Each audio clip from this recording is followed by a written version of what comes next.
Zenón, el profeta. La historia del estoicismo comienza, como era de esperarse, con un infortunio. Un día fatídico, a finales del siglo IV, el comerciante fenicio Zenón levó anclas en el Mediterráneo con un cargamento lleno de púrpura de Tiro. Este tinte, muy apreciado por los ricos y la clase reinante, que se vestían con ropas coloreadas con él, provenía de la sangre de una clase de caracoles marinos que los esclavos extraían con gran trabajo y ponían a secar al sol hasta que, como dijo un antiguo historiador, valía su peso en plata. La familia de Zenón comerciaba con uno de los bienes más valiosos del mundo antiguo, y como le sucede a muchos emprendedores, su negocio siempre pendía de un hilo. Nadie sabe qué causó el naufragio. Fue una tormenta, piratas, un error humano. Realmente no importa. Zenón lo perdió todo. El barco y el cargamento, en una época en la que no existían los seguros ni el capital de riesgo. Era una fortuna irreemplazable, y sin embargo, el desafortunado comerciante terminaría por regocijarse por su pérdida, al afirmar que, cuando naufragué, emprendí un próspero viaje. La razón es que la catástrofe llevó a Zenón a Atenas, donde crearía lo que terminaría por convertirse en la filosofía estoica. Como ocurre con las historias de origen de todos los profetas, hay algunos relatos contradictorios sobre la juventud de Zenón y su naufragio. No es la excepción. Un relato afirma que Zenón estaba en Atenas cuando se enteró de la desaparición de su cargamento y dijo: bien hecho, fortuna, bien hecho, fortuna, por empujarme así a la filosofía. Otros sostienen que ya había vendido el cargamento en Atenas cuando se dedicó a la práctica filosófica. También es muy posible que sus padres lo hubieran mandado a la ciudad para que escapara de la terrible guerra entre los herederos de Alejandro Magno que asoló su tierra. De hecho, algunas fuentes antiguas reportan que a su llegada a Atenas poseía un patrimonio e inversiones marítimas que valían millones. Otras fuentes más registran que Zenón llegó en 3021 a.C. a la edad de 22 años, el mismo año que su patria fue arrasada y su rey asesinado por un invasor. De todos los posibles orígenes de una filosofía de resiliencia y la autodisciplina, así como de la indiferencia al sufrimiento y el infortunio, el que parece más convincente es un desastre inesperado, ya fuera que acabara o no con las finanzas de Zenón y su familia. Un naufragio bien podría haber instado a Zenón a llevar una vida normal como un comerciante en tierra, o a privarlo de su familia, hacer de él un borracho o un indigente. Por el contrario, él decidió usar la tragedia. Fue una llamada que decidió responder, alentándolo a comenzar una nueva vida y una nueva forma de ser. Esta habilidad para adaptarse era una cualidad muy práctica para la época. La niñez de Zenón fue caótica. En 333 a.C., un año después de su nacimiento, en Sitio, una ciudad griega en la isla de Chipre, Alejandro Magno liberó su patria de 2 siglos de gobierno persa. En adelante, el hogar de Zenón se convirtió en una valiosa pieza de ajedrez para el tablero siempre cambiante de los imperios fracturados, y cambió muchas veces de manos. Su padre, Naseas, literalmente se vio obligado a navegar este caos durante sus viajes por mar para seguir el oficio familiar.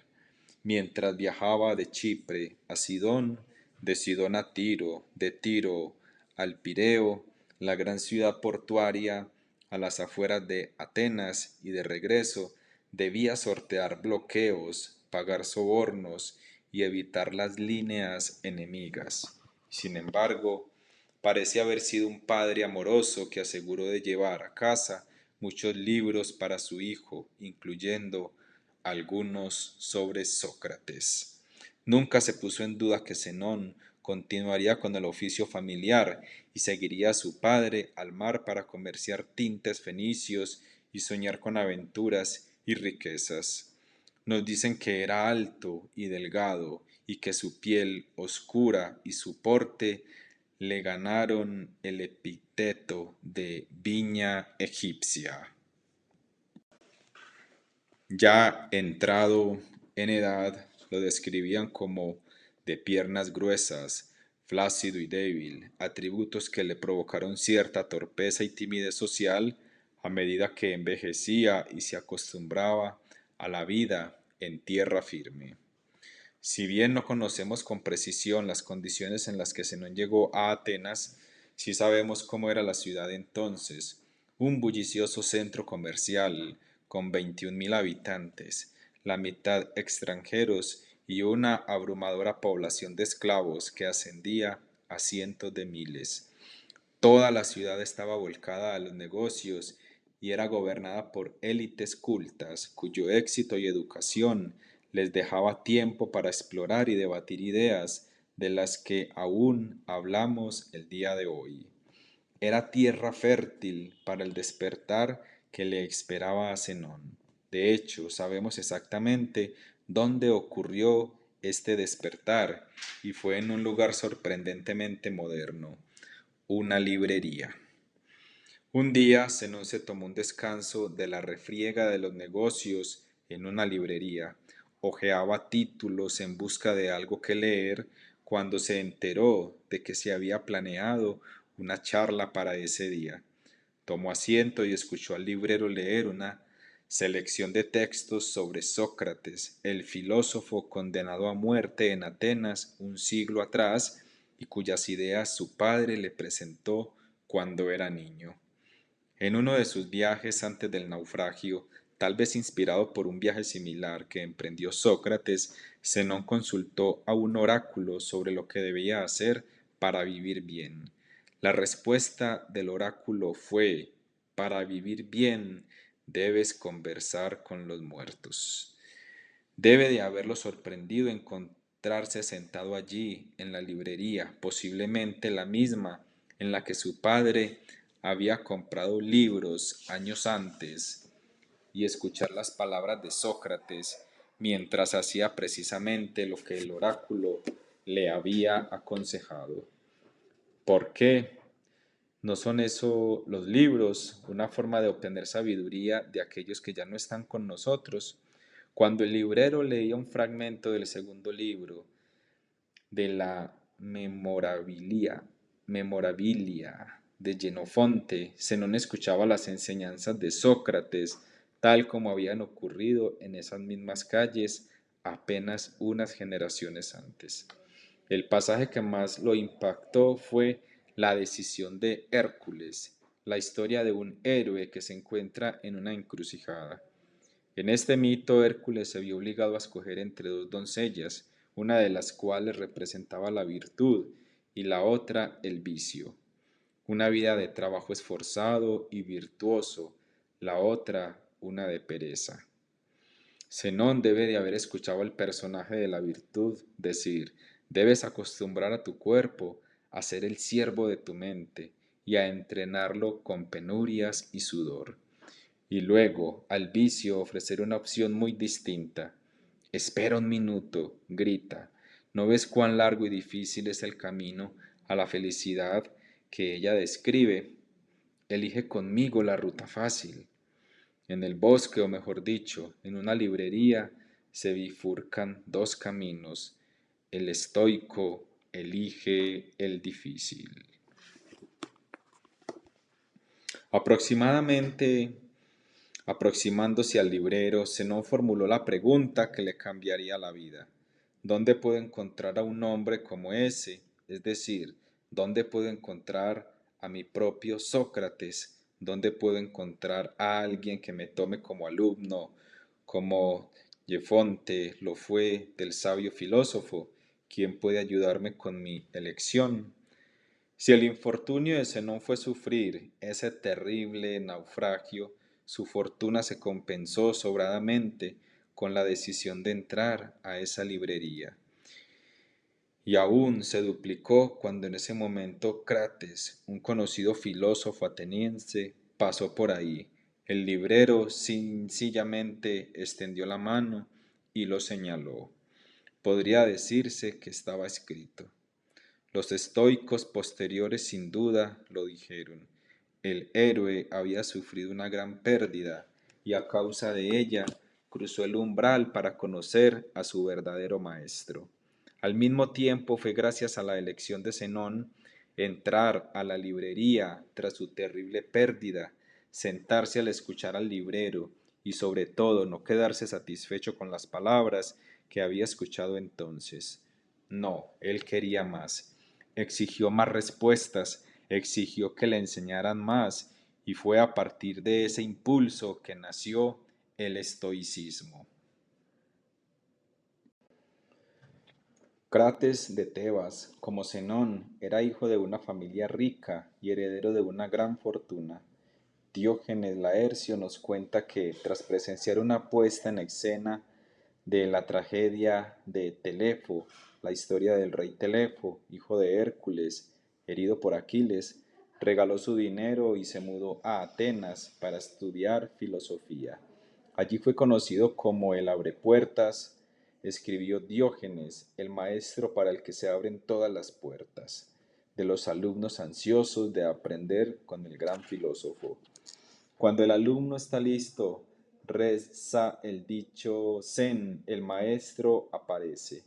Crates era exactamente lo que Zenón necesitaba. Una de las primeras lecciones de Crates tuvo como objetivo curar a Zenón de sus complejos acerca de su apariencia. Al intuir que su nuevo alumno estaba demasiado preocupado por su estatus social, Crates le asignó la tarea de cargar una pesada olla de sopa de lentejas por toda la ciudad. Zenón trató de no dejarse ver, tomando las callejuelas para evitar ser visto en público, haciendo algo tan humillante. Las lentejas se consideraban alimento de gente pobre. Crates sin duda trataba de desafiar la aparente identidad de clase alta de Zenón. Crates lo siguió y rompió la olla con su bastón, derramando la sopa sobre su discípulo. Zenón se estremeció de vergüenza y trató de huir. ¿Por qué huyes, mi pequeño Fenicio?, se rió Crates. ¿No te ha ocurrido nada terrible?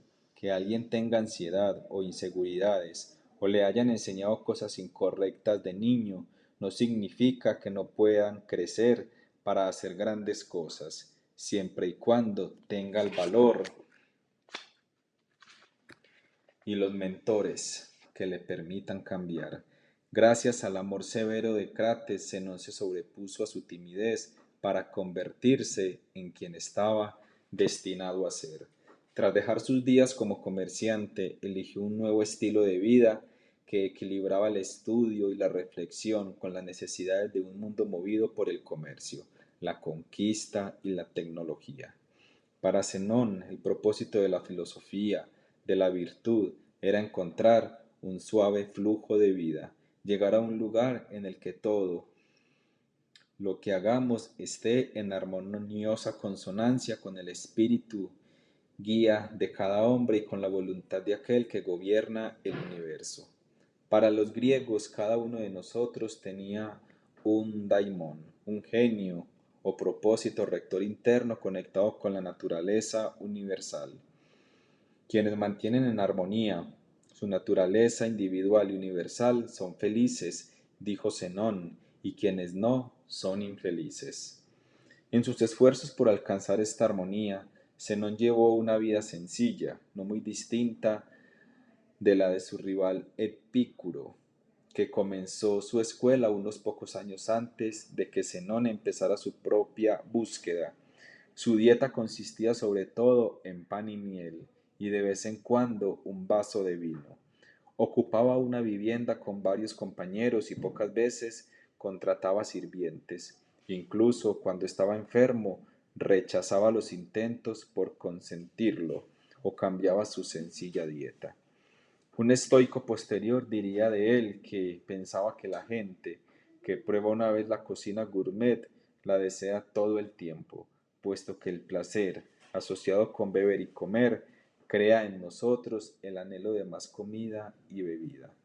Como parte de su vida sencilla, Zenón se mantenía apartado de la gente, prefería tener un círculo estrecho de amigos que participar en grandes reuniones sociales, y es célebre su escape de una fiesta ofrecida por el rey Antígono y por rechazar invitaciones para visitar la corte real. Explicaba sus argumentos rápidamente y desdeñaba las florituras retóricas innecesarias. También era ingenioso y divertido, y tenía el hábito de pedirles dinero a los desconocidos para evitar que otros se lo pidieran a él. No hay indicios de que su juventud acomodada y próspera lo hayan malcriado o extremado su sentido de la comodidad. En todo caso, perderlo le demostró que no debía atesorar el dinero y que tenía muy poca importancia. En Atenas se volvió casi un proverbio cuando alguien describía a una persona sobria, frugal y disciplinada, decir, es más moderado que Zenón el filósofo. Al finalizar sus estudios con Crates y el filósofo megárico Estilpón, Zenón comenzó a enseñar a su vez en el Ágora misma, el lugar perfecto para un antiguo mercader. Allí, entre los puestos en los que la gente compraba y vendía sus mercancías, Zenón discutía con ellos el verdadero valor de las cosas. En este mercado de las ideas, literalmente, él les ofrecía algo que le parecía vital, una filosofía de la vida puesta en práctica que podía ayudar a la gente a encontrar paz en un mundo muchas veces convulso. De las tres clases de vida, la contemplativa, la activa y la racional, escribió Diógenes, los estoicos declaran que deberíamos escoger la última, porque un ser racional es expresamente creado por la naturaleza para la contemplación y la acción. Zenón aprendió a ser un instructor creativo que anunciaba su mercancía, codo a codo con muchos otros comerciantes. Durante una cena con un hombre que era conocido por comer tanto y tan rápido que quedaba poco para sus huéspedes, Zenón se apropió de toda una bandeja de pescado e hizo como si la fuera a comer solo. Mirando a los ojos a su sorprendido anfitrión, le dijo, ¿cuánto crees, entonces, que sufren los que viven contigo si no puedes tolerar mi glotonería por un solo día? Cuando un joven discípulo atrajo demasiados admiradores, Zenón le ordenó que se rapara la cabeza para mantenerlos a raya. Cuando otro discípulo, un joven rico y hermoso de Rodas, que sin duda le recordaba a sí mismo de joven, le rogó que lo instruyera, Zenón le asignó un asiento en una banca polvorienta, sabiendo que ensuciaría las ropas del joven. Luego lo envió a codearse con los pordioseros de la ciudad, como Crates lo había mandado cargar sopa por la ciudad. Pero a diferencia de Zenón, que había tolerado estas humillaciones y aprendido de ellas, este alumno sencillamente lo abandonó. Zenón creía que el engreimiento era el principal obstáculo para el aprendizaje, y este caso lo confirmó. Zenón con el tiempo se mudó a lo que se conocería como el Stoa Poicle, literalmente el pórtico pintado. Construido en el siglo V a.C., las ruinas siguen siendo visibles unos 2500 años después. Este pórtico era donde Zenón y sus discípulos se reunían a discutir, aunque sus seguidores fueron conocidos temporalmente como zenonianos. El testamento definitivo de la humildad y la universalidad de sus enseñanzas es que la escuela filosófica que fundó no lleva su nombre.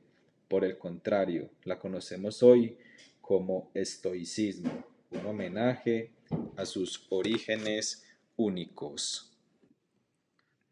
No es muy apropiado también que los antiguos estoicos escogieran un pórtico como su nombre y su hogar.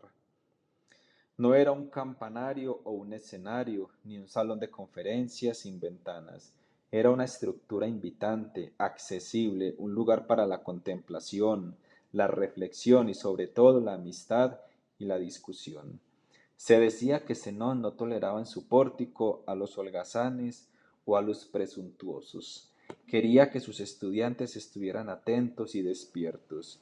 Los que llegaban con un sentido exagerado de su propia persona o su propia importancia o lo perdían o eran expulsados. Para quienes estaban listos y deseosos, el pórtico era un lugar para aprender y enseñar. Desafortunadamente no sobrevive ninguna de sus obras, ni siquiera la más importante, República, que rebatía magistralmente los argumentos de Platón en el libro del mismo nombre. Lo que sabemos proviene de compendios de personas que lo leyeron.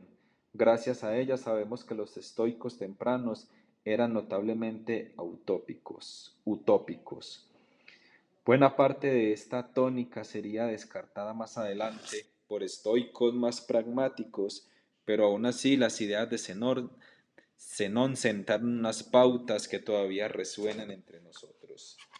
Debemos considerar a todos los hombres miembros de una comunidad y una polis, y debemos llevar una vida y un orden comunes a todos, tan homogéneos como un rebaño que se alimenta junto y que comparte los pastos de un mismo campo.